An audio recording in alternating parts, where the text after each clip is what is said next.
শেষ ওভারে রংপুরে জিততে ২৬ রান দরকার। সেখানে কাইল মার্সের করা শেষ ওভারে সমান ৩টি করে ছক্কা ও বাউন্ডারি হাঁকিয়ে ৩০ রান তুলে ফরচুন বরিশালের বিপক্ষে রংপুর রাইডার্সকে এক অবিশ্বাস্য জয় উপহার দিয়েছেন অধিনায়ক নুরুল হাসান সোহান। এমন ইনিংস খেলায় সোহানকে প্রশংসায় ভাসিয়েছেন বরিশালের অধিনায়ক তামিম ইকবাল।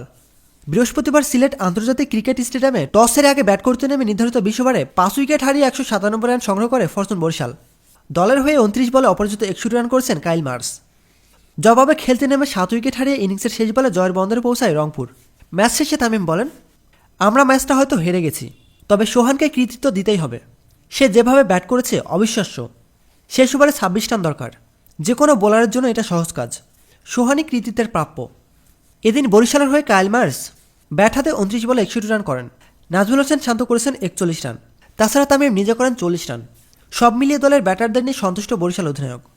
শান্ত আজ ভালো ব্যাট করেছে, দারুণভাবে শুরুর চাপ সামলেছে। মেয়ার্সও ব্রিলিয়ান্ট। এমন ম্যাচ পুরো টুর্নামেন্টে হচ্ছে। কষ্ট পেলেও তাই খুশি যে টুর্নামেন্ট ভালো হচ্ছে।